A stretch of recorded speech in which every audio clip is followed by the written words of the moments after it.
Dhaka premier লিগের দলবদলের প্রথম দিনেই পরিকল্পনা অনুযায়ী দল গোছানোয় ব্যস্ত ছিল ক্লাবগুলো। শনিবার মোট ৭৯ জন ক্রিকেটারকে নিজেদের ডেরায় ভিড়িয়েছে ৮টি দল।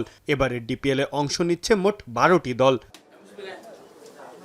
ডিফেন্ডিং চ্যাম্পিয়ন আবাহনীতে যোগ দিয়েছেন সাব্বির রহমান, জাকের আলী অনিক, সৌম্য সরকারের মতো তারকা ক্রিকেটাররা। চিরপ্রতিদ্বন্দ্বী মোহামেডানও গঠন করেছে শক্তিশালী দল। পারভেজ হোসেন ইমন, এনামুল হক বিজয়, নাইম শেখ, রিশাদ হোসেনদের নিয়ে এবার গত বছরের শিরোপা হাতছাড়ার আক্ষেপ ঘোচাতে মরিয়া ঐতিহ্যবাহী দলটি। মাহমুদুল্লাহ রিয়াদ, তানজিম সাকিব, আকবর আলীদের নিয়ে ভারসাম্যপূর্ণ দল গঠন করেছে প্রাইম ব্যাংক ক্রিকেট ক্লাবও। আমি personally I'm very happy with the team. The way it's been structured, I think it's absolutely fine from top order, middle order.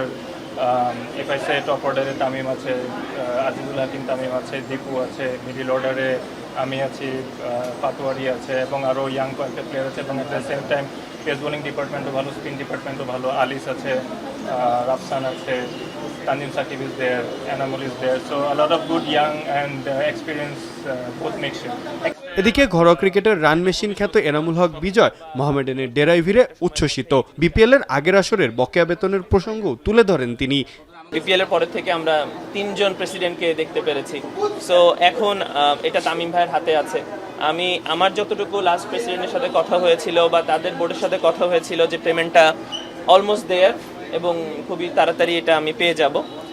ওই রকম সময়ই একটা বোর্ড চেঞ্জ হয়ে যায় এবং পরবর্তীতে এই ব্যাপারে আমি এই বোর্ডে কথা বলি এবং তারা খুবই শীঘ্রই এই জিনিসটা হ্যান্ড ওভার করবে জানিয়েছে এবং আশা করি এই জিনিসটা খুবই হয়তো সপ্তাহখানেক বা 5 দিন 10 দিন যে কোনো একটা সময়ের মধ্যে এই জিনিসটা সমাধান হয়ে যায় বলে আশা করছি। নবাগত দল ঢাকা লেপার্ডসে খেলবেন মোহাম্মদ মিথুন, মমিনুল হকরা। রোববারও সকাল 11টা থেকে বিকেল 5টা পর্যন্ত চলবে দলবদল। 4 মে শুরু হতে পারে এবারের ডিপিএল। মাহফুজ আহমেদ, এখন, ঢাকা।